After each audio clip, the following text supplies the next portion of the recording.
Good morning, everyone listening. You're welcome to today's episode of the webinar, of our monthly webinar, Power Platform webinar. So today we have Alan Murray with us, and Alan is an experienced trainer and a consultant as well. So he's been doing Excel and data-related works for over 18 years now. So today on the webinar, Alan is going to be walking us through today's topic. But before then, so I'm going to let Alan quickly introduce himself, and then we can get to it. So Alan, over to you now. Okay, thank you, Kazim. You're welcome. So move that to the side.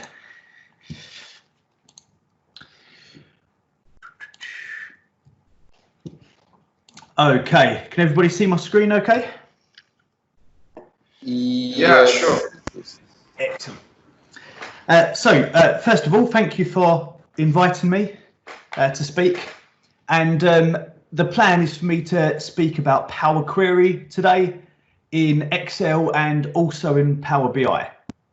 So I'm going to try and get through two examples, which is a little bit bold of me. So it might go quite quick. So please feel free to ask questions at the end. And, you can watch this back on Kazim's YouTube channel and stuff if you need to go a bit slower. First of all, the boring stuff, a little bit about me. I'm an Excel MVP, been training a long time, as Kazim said. Here's a few quick contact details about me. I run the blog and YouTube channel Computer Gaga. And for anybody who's kind of brand new to Power Query, I just wanted to say a few quick things about what it is and what it might also be known as. So a little bit of history, not that we care too much, but Power Query first came out in Excel in 2013. Initially, it was an add-in, so a lot of people never knew it was around because you didn't see it unless you found it on Google or something, but you could install it and then start using this Power Query tool. 2016, it became part of Excel and went under the name Get and Transform. And when Power BI came out, which I think was 2015, Power Query was embedded into that, and we had it in two different tools. It's an ETL tool, which stands for Extract, Transform and Load, and it's amazing. So basically, its job is to get data from somewhere and prepare it ready for analysis and reporting. Pretty much, people can find innovative ways of using it, but this little diagram shows getting data from web pages, CSVs, PDFs, whatever that source might be, Salesforce, Facebook, getting it in, transforming it, and then providing it either to Excel or straight to the data model, the Power Pivot in Excel, or in Power BI, they also use that same data model. So you can do the better reporting and visualizations that Power BI offer over Excel. So I'm hoping to do two examples, one in Excel, one in Power BI. That's the plan. That's the mission. I hope you're ready. Am I ready? I don't know. So here's Excel, my favorite thing in the world, nearly. So I've got a nice blank workbook because we're going to get data from somewhere else. It could come from Excel, and that's possible as well, but it's not the most amazing example of Power Query and what it was really built for. Well, it can do that, and it's good for that too. The example I want to do in Excel is that I have this folder on my drive. It's called Reports, and it's got some Excel files in. It's also got a picture of me, and it's also got a PDF about using pivot tables. You may also see here in the types that out of the 5 Excel files, one of them is macro enabled. So it's a slightly different file type. And the scenario is that we get all these files somehow. Maybe we download them from a website. Maybe somebody emails us with this compressed folder of loads of CSVs or something. And we've got to create a report from these. We've got to combine them. We've got to prepare them for analysis. So in Excel, for this example, but obviously Power BI can do this too. On the Data tab, on the far left, we have this section called Get and Transform. And we've got various ways of getting data. whether it be from Excel, whether it be a CSV file, so on and so forth. The very first button on there, Get Data, gives you access to the many ways that we can get it, all these online services, other sources, etc. Now, when I come into From File, the example for now, this quick demo, is to get it from a folder somewhere, probably some shared drive or something. For me, it's just my desktop on my OneDrive. It's going to come up and ask me where this folder is. It's got a nice browse button, so we haven't got to go type in file paths or anything. And I'll just scroll down to my extremely messy desktop to find the folder. Here's reports and click OK. So I'm connecting it to that file path. Whatever's in that folder, Power Query is going to work with. If I click OK, it's going to list what's in that folder at the moment. We know what's in there. We just looked at it. Here it is, some information. And at the bottom, I'll click Transform Data.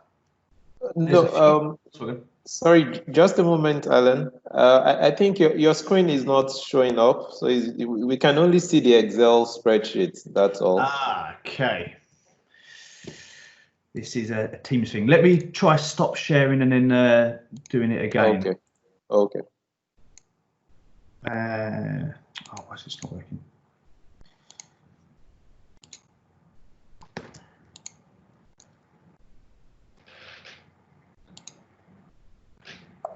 Can you see it now? Okay, it's trying to load now.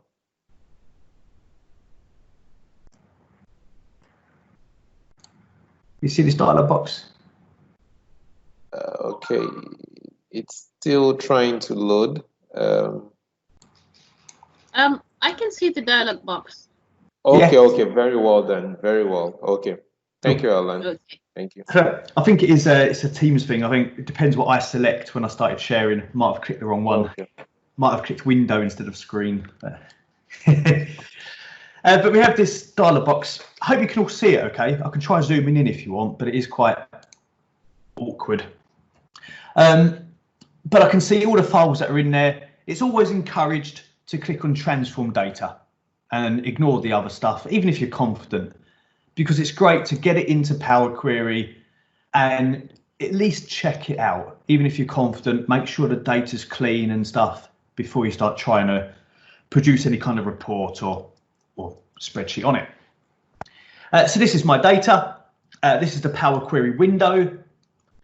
Tons of functionality that you can explore in your own time especially if you're new to this, because I don't have long.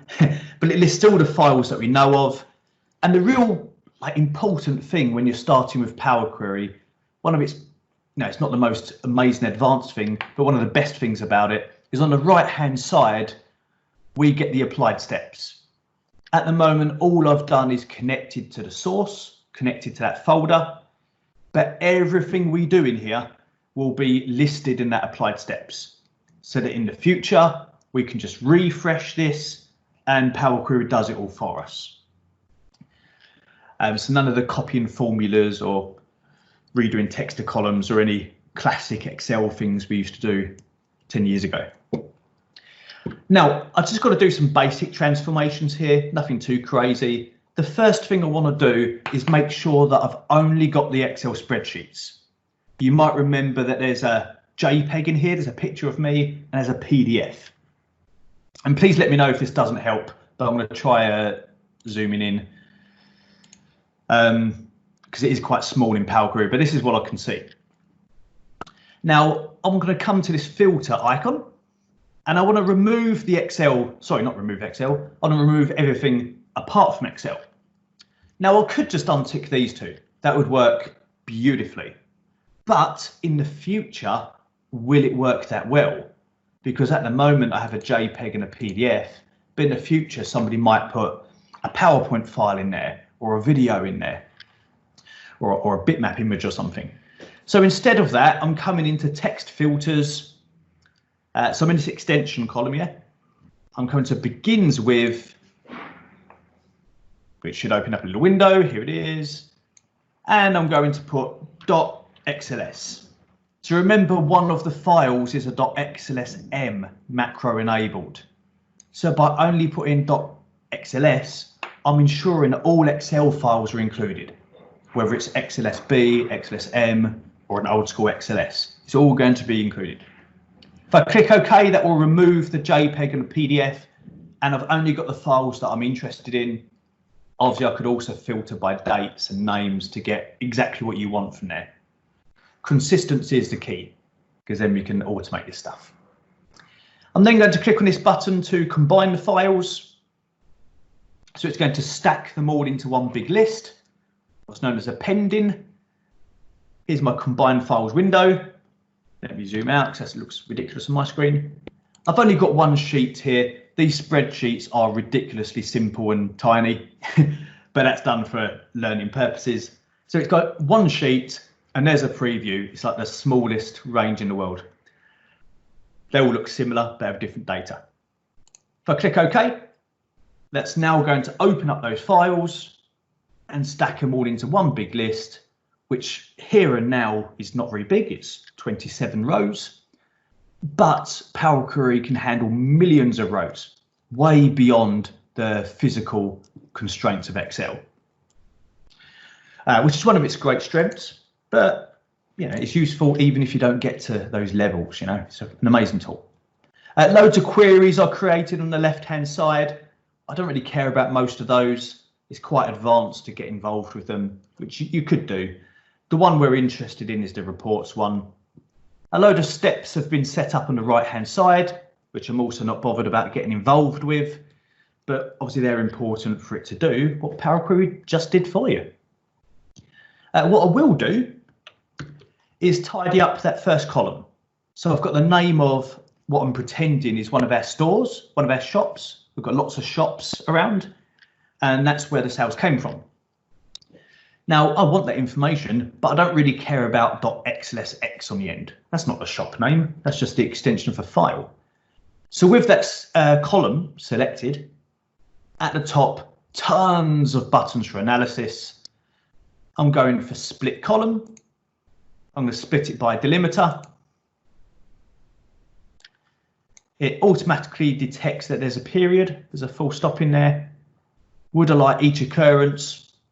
Yeah, probably in a file type, but we've got some great options in here. If I just click OK, it splits it into two columns. And then I'm just going to remove that second one because I don't actually want it. But that was just a nice, simple way for me to get that out of that column. I can now select that first column, and on the Transform tab, so apologies again for the speed here, I know I'm skipping through, but there's a Format button, and I can use this to capitalize each word. So now I've got a capital letter as there should be for a kind of place name. And on the right-hand side of all of this, those steps are added. So I can see my split column. It automatically puts in these change type steps. I removed a column and I capitalized a word. So it didn't do too much, but all of these are recorded for when I need to do it in the future. And I guess the most important step, if you can call something the most important, is probably that source step. So when I go back to it, I have a formula bar and I can see the path it's looking at. If at any point that changed for some reason, I could come and edit that and Power Query would point in a different direction. If somebody was to rename it or something. And that's how it all works, and it's refreshable with a click of a button, which we're going to see. So with that all said and done, I need to rename that column really, don't I? Let's call that store. Okay, one more step. And from the Home tab, I'm going for Close and Load, and click on Close and Load to. And here is another big thing with Power Query.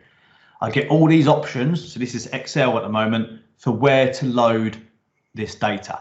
I could load it in the table, classic Excel, start writing sum ifs and VLOOKUPs and pivot tables and all that magic.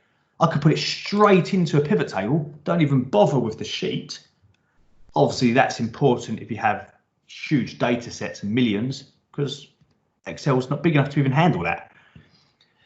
And I can also just create a connection. And that's the example I might quickly do here. I might just create a connection and maybe I'll add it to the model as well, which I'm not going to get into, but that's Power Pivot. And click OK. So we're not going to see this anywhere in Excel. And I'll see it open up on the right-hand side, like ignore that. But I mean, it's not on the sheet like you would typically see, but it's accessible. Power Query is storing it in their tabular database, which means I can have huge volumes of data without really slowing Excel down much. I'm not constrained by their physical stuff and their formatting and all this stuff that adds weight to your files. For a quick demo, this isn't Power Query now really, but I can quickly insert a pivot table. That pivot table will detect my model automatically. Where do I want to put it? D6, it's a bit of a weird place. Let's put it in A1. And I'll click OK.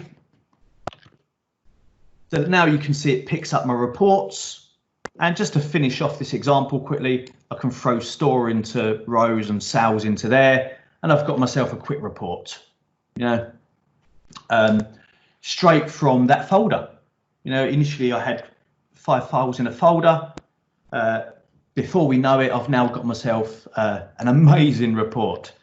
Obviously, this could look a lot better than this. I could have a huge dashboard of stuff from that data. Now, big thing, I've said it can be refreshed with the click of a button. If I just skip back into my folder for the moment, I have another file called Hammersmith. So maybe 6 months have gone by. Somebody's still sending that email with all those files. But now we've got a new store. In that time, when somebody set that up, we've expanded. I've got a new shop. It's in Hammersmith. So let's imagine that somebody's emailed this to me and it's in that folder that Power Query is looking at. It's now in there. It wasn't when we set it up. Over here, no Hammersmith. But if I go to data and refresh, and I'll choose refresh all because maybe there's loads of stuff, even though there's not. And it should bring in Hammersmith. So that's refreshed everything. Power Query goes to that folder, pulls it in, transforms it all. And then the pivot table reacts and does its job of summing by those labels. And that is Power Query. Haven't had to put anything in the worksheet, just use Power Query to connect and clean, ready for Excel's tools. But in the next example, we're going to see it provide it for Power BI and Power BI's tools, depending on your the beast you want to use. So, I'm not doing too bad, nearly 20 past. So now I'm in Power BI and I'm going to use the same thing. Power Query is available in Power BI, even though, just like Excel, you don't really see its name anywhere. I can't see the words Power Query anywhere. Just like in Excel, you can't until it's open. But here it is on the Home tab, get data from somewhere, transform data. This is all Power Query. Now for this example, I'm going to get data from a web page. That's my plan. And I don't know what this web page is at the moment, or I do, but I don't know the URL. So I'm just going to quickly skip along to it. Briefly saw some UK news there. So IMDb, I don't know if you're familiar with it, but it's a huge website about films and TV and stuff. But this could be whatever it is. It's a web page. I'm navigating to the web page that I want because it has a little bit of a confusing URL at the top. And I'm just going to copy that link, that URL. And I can get rid of that if I want, I don't need it. So I'm going to get data, lots of sources, even more than Excel has. If I click on more, it should open. Yeah, look at all this. Tons of connections to various websites and databases and systems. Absolutely tons that are built ready for you to use, and maybe something you use is in there, maybe. Now what I want is the web. So I'm going to click on other, because I think it's in here. There it is, web. It's also in other places. If I click on connect, a little bit like the Excel one, it's going to ask me for a path. I'm going to paste it in this time. so I don't get a nice browse button, and click OK. So this one's going to connect to that web page, that specific URL. As long as that doesn't change, this will work. Obviously, I've got no control over these external bodies. That's just life, can't do that. This navigator window will list everything it can find on that web page. It should come up with 2 tables, I'm expecting. I don't know why it's been a bit slow. As I click on them, I'll get a nice preview on the right.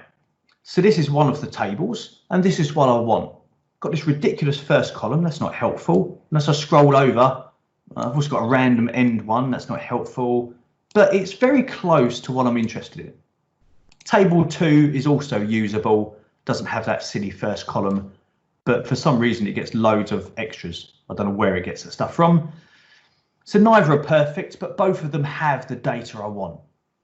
I'm going to select the first one. You know, what you see here depends on the web page it's coming from. How is it structured? What data does it have? And, you know, it depends on the web page. It's out of our control, unless we have control of that web page. I'm going to click on transform data. That should open up. Power Query. And it looks the same, pretty much. You learn it in one tool, you learn it in the other. So here we go. On the far right-hand side, let me begin by giving this query a decent name. Hopefully that zoom in is working. It's called Table 1. Let's call it Films. And then underneath it, we have the applied steps, just like Excel. Connection to the source. If I click on it, goes back to that version in time. Let's try that again, hurry up. Oh, that's gone messy. But you can see the URL at the top. So if they did change the URL, maybe I'll just paste a new one in there. I might not have to go through the whole thing again, maybe. And then we've got the extraction, and then we've got this promotion of headers, just puts them up there. And this change type step, it always does. Now we've got some work to do to prepare this ready for a Power BI report. First thing I want to do is get rid of the column that I'm not interested in. So with the first column selected, I will hold down Control and click the 4th and 5th columns, because I don't care about those, I just want those middle 2. I can either right mouse click or do remove columns at the top, remove columns. That's those 3 gone and added as an applied step on the right. Next mission is that I need to clean up this rank and title. I need to get the year out for analysis. I'm probably not too fussed with the rank, but it'd be nice if I extract that. You can see it's a bit of a mess in here. So there's actually a line feed putting those 3 different bits of information on a different line, which is a bit weird. Something going on in the HTML or whatnot there. But with it selected, I can split column, just like on the previous example, by a delimiter. And it automatically picks up the line feed. Asks me if I want every occurrence. Yes, there's actually 2 this time. One for the film, one for the year. Columns or rows, we'll keep it as columns. And if I click OK, it's going to split that into 3. I now have my rank, I now have my film, I now have my year. The rank looks pretty good. The film looks very good, but I do have loads of spaces at the start for some reason. So I'm going to click on that. This is all classic data cleansing, wherever it's coming from. This time it's the Transform tab, Format button, and I want to trim. Excel has a function called trim, which you might know. Delete spaces at the start and end of a cell. Power BI, they're going to call it trim. Or Power Query, I should say. That clears out spaces. Next up is the year. So the year has come in, and this, for some reason, it's coming as a negative number. Not sure what's going on there, but definitely not what I want. So to change that from this Transform tab, it's also on the Home tab, I think, but I can see it here. I have different calculations like rounding and trigonometry. If I come into standard, I've got some just standard arithmetic and stuff in here. I'm going to multiply, and I'm going to multiply it by -1. That work? -1. so that I can convert the sign. And if I click OK, now I've got the year looking how I would expect it. I can rename these column headers something good. Rank. Oh, that'll do. And year. That last one looks okay. Check what we've got. Decimal number. Year is not a decimal number. These are your data types. I can choose whole number.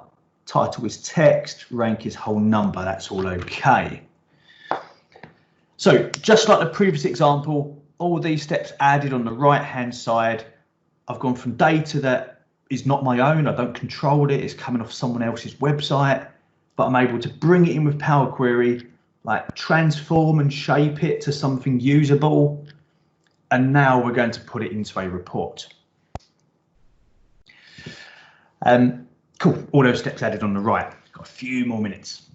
So what I want to do is come to home and close and apply. So this is going to load it into Power BI. And it's going to appear on the right hand side in that fields area. Any minute now. And I'm going to create a quick little column chart from it. And then we're going to go back in Power Query and do another little change. That's the mission. Come on, it's only 250 rows. Right, here we go. I'm going to click on my visualizations. I'm going to dump in a quick little column chart, classic 2D clustered column. And in this column chart, I want to put the film title into the values. That's text, so it's going to count it. And I'm going to put the year into the axes. So nice and quick, I've created some kind of viz, and I can see how many of those, by the way, that's the top 250 films. It's the list IMDb have of the greatest films of all time by people voting. And I can see the years. I can see this year here. It was very successful, 1957. 7 films from that year. I can see this one's successful. 1995 is the best year, apparently, for films on that data. And I've got that analysis. But maybe somebody else has looked at this report and thought, oh, I don't really like that. There's too much going on. Rather than show the individual years, can you break it into decades? 50s, 60s, 70s. So, that's not data we've got. I've got the year. I don't have a column saying decade. So we're going to have to go and create it. So at the top, there is a button to transform data. If I give it a click, that will reopen Power Query, and we can go back to editing our source at any step. Those gear icons on the right hand side, by the way, allow you to edit certain steps, which is quite nice. We're not going to need that though. We're going to create something new. And I want this example to be for something called column from examples. Now I'm going to click on the year column because the year is the column I'm targeting to create this decade. I'm going to click on add column at the top, the add column tab, but there's a button called column from examples. From the drop down, I'm choosing selection. Now I've only got one column of a year here, but in a different data set, a bigger data set, I might have like 3 columns with a year because I might have year of birth, year they joined the company. So I want to be careful. I'm saying, no, don't look at all the columns. Look at the one I've told you to look at. So I'll get the best results. And column from examples is brilliant. I can type in examples and they will write the M code for me, the formula language in Power Query.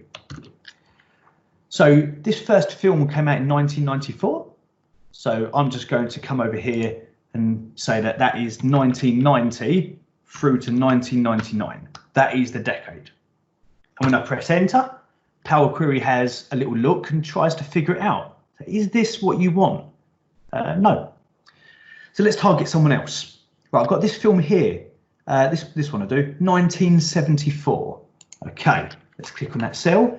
That'll be 1970 to 1979, that decade, for 1974. Press enter. Column from examples has another look and another try. This time it gets it perfect. Look, 60 to 69, 2000, 2009. They've got the decades, they've done it. They've written all this M code at the top. Whoa, my lord, I couldn't do that. So I'll click OK to confirm that I'm happy with their work. That column is added. I could rename it if I want decade. And now I can just go and load that back into Power BI and a data model to work with. Just this one table. And now with my column chart, I could remove the year, bring in decade, and I have this. For one final thing, something that's normally good in Power BI is they always sort the column charts by the best value. And in data visualization, that's what people want. That's always told to be the best way. Always do it like that. The only difference is really is when you've got something like what I've got. Like you might want that, but because my axes actually has an order, it's not like it's names of people. I don't really care about the order. I want to know who the best is. But this, you know, it's a timeline. So it maybe makes sense rather than having the best to the worst. So you can see the 20s to the 30s there. To go to these little dots, this ellipsis, make sure it's to sort by the decade. And I want to sort it ascending so that now it puts it in order from the 20s up to the current decade rather than best to worst. And I've got my amazing report with loads and loads of charts and let's imagine, but Power Query is getting that data from somewhere else and preparing it so that the column chart bit and whatever else you might do in Power BI, slicers and DAX and all that jazz, it's easier because it's all about the data. If the data's not good, nothing's going to work. I don't care how good you are at DAX or creating charts, it's not going to work. So Power Query arguably has the most important job of them all and is amazing. You don't have to have huge data and amazing things to make use of Power Query. Even if you deal with little spreadsheets and stuff, Power Query is so helpful for making data manipulations and changes. And that's my two examples. As I say, I know I went a little bit quick trying to get through them. I wanted to do an Excel and a Power BI example. Yeah. Thank you so much, Alan, for that very powerful presentation. Before we start to take questions now, some of the questions, I'm wondering, so if we can do some of this data cleansing, some of this data transformation with Excel already, why do you think we need Power BI then? And probably the best strength of Power BI is when it comes to reporting, the visualizations, the interactivity, and then also the distribution, the way we can share it on the Power BI service and embed it into websites. Because Excel's got Power Query, Excel's got the data model, Excel has DAX, it's got all that stuff that Power BI has. But it has nowhere near the rich visualizations. In Excel, all you've got is the pivot table and some charts. Okay. And Power BI, just like with all the charts and stuff they've got, the mapping visuals and all that, just blows it out of the water. Okay. So what would be your go-to place for those listening right now and they're looking to acquire more skill about this? You know, they want to brush up perhaps their Excel, their Power BI skills. Is there anything you want to advise them to do? In respect of resources and stuff, or? Yes, with respect to resources and how best can they do this, for the on-the-job people, those who are working, and for the people looking to just build a career in data analysis with Excel, so what would your advice be for those people? Yeah, I mean, I guess the first bit of advice will be that there's tons of resources out there. Loads of them are free, which you can find on YouTube or by people's blogs. Feel free to buy a course for maybe better learning, but there's tons of resources. You're never on your own, just go to Google. The second thing would be to practice, really. You know, you can read a blog or read a book or something as much as you want, but you've got to get some data and you've got to get involved. Yeah. Now, the good news is getting data is quite easy nowadays, because whether we like it or not, companies are all storing our data, but we have access to that data. So whether you're getting your own data or whether you've got work stuff you can use or something, a bit like I did with IMDb there, anybody can go and get their data. Okay.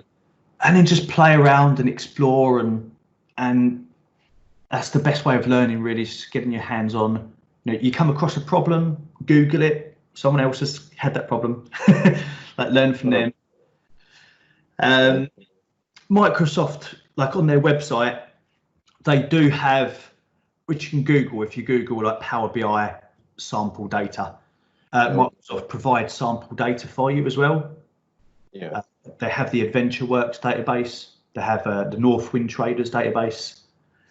They've got lots of sample data and sample reports for you to learn from. And I think that's the best way, really.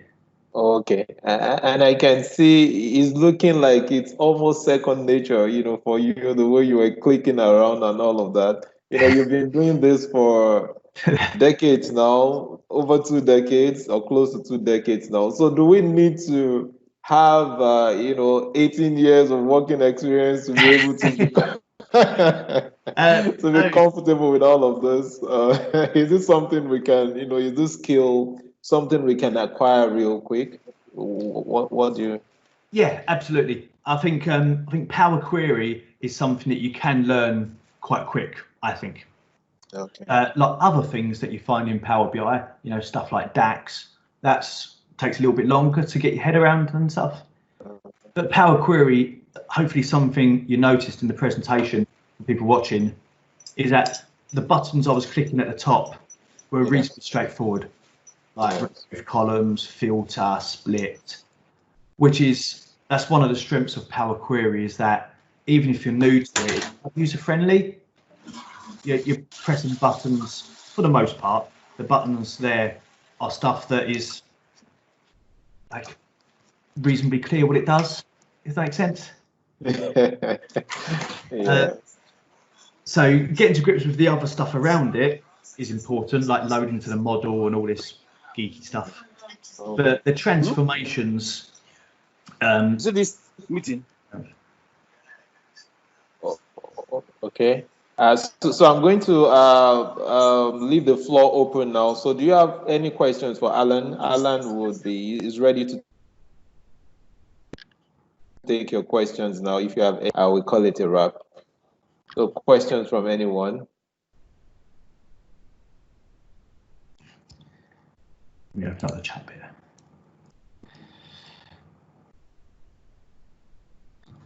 No questions.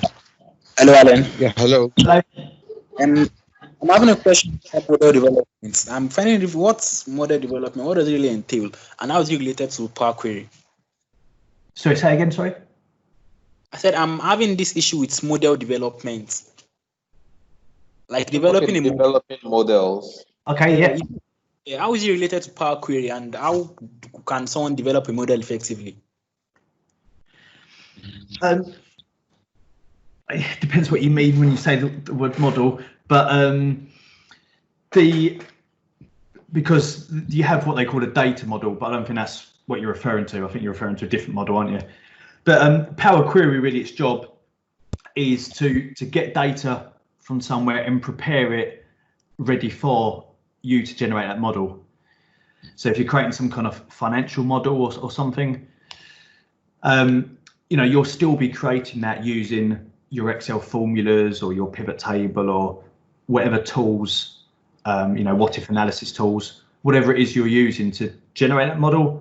But Power Query's role is getting the data like for you, ready for you, because you're probably getting it from spreadsheets that people are sending you, or you've got it stored on some database like a HR or a financial database or something.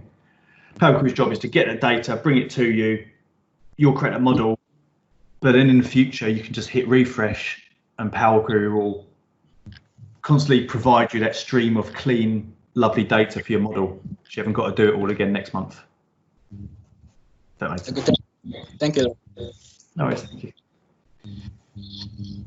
Okay, so question from anyone else? Is there any other questions you want Ellen to respond to? Yeah, hello, good morning. Hiya, morning.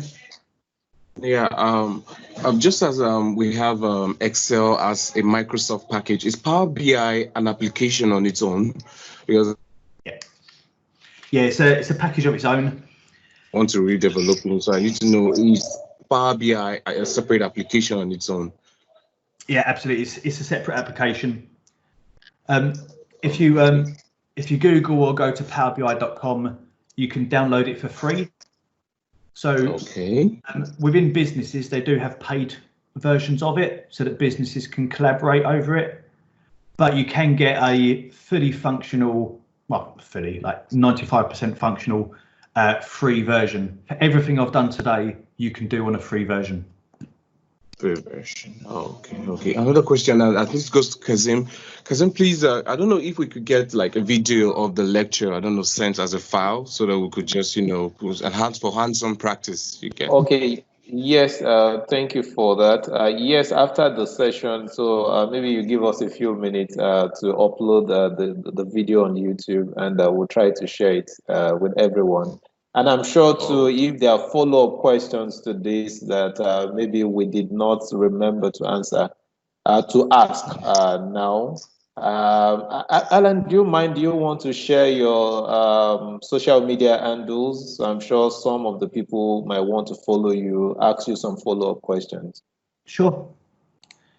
Let me just pop my. Shall I throw them in the? Shall I pop them into the chat? Is that easier? Okay, that's fine. Yeah, or I could share a screen quick. I had this screen at the start. Okay. So these are my different. You can find me on LinkedIn. It's probably best to write Computer Gaga because there's quite a lot of Anna Murray's. YouTube is called Computer Gaga. Twitter's Computer Gaga 1, and that's my blog. So you can contact me through any of those like avenues. I'm active on, like very active in all of them. Yeah, you're welcome to do that. I can provide the files that I used today as well if you want to provide that with your YouTube video, Kazim, and then for that first example. Thank you, Ellen. So any other questions?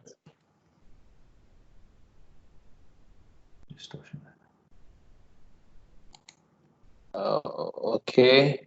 So if there are no other follow-up questions, so I think I'm just going to pass it on to Aiza now to wrap up, and we will try to do this again some other time. So thank you so much, Alan, for coming on the webinar today to share your time and your knowledge with us. So hopefully you're going to come again on the show to do this with us some other time. It's good. Thank you very much for the invite. Thank you everyone for attending. Okay, thank you. So, Isa, do you have any message you'd like to pass across? So over to you now, Isa. Well, hello everyone. I definitely have to plug in the training we have for later this month. It's a Power BI and dashboards for the busy professional. So if you have interest in Power BI, you want to further your interest, you want to get more knowledge, this is definitely the training for you. You can get across to us for more information, but it's definitely going to be very exciting. Michael Olafusi, he was taking a couple of sessions with us, is going to be taking the training. It's a 2-day online one, so you don't have to do too much to be there. You just have to be ready and get your knowledge on. That's me, Kazim. Okay. So thank you everyone for joining the call today. So we do this every month, twice every month actually. The first half of the month is on Power Platform and the second half is on Azure. So I believe that moving forward, we're going to be seeing more Alan on the show. So thank you for your time, and thank you so much, Alan, for doing this and coming on the webinar today. So let's do this again next month. Thank you, and bye-bye. Yep, see ya. Bye-bye. Thank you, Alan. Thank you. Thank you. Bye. Bye.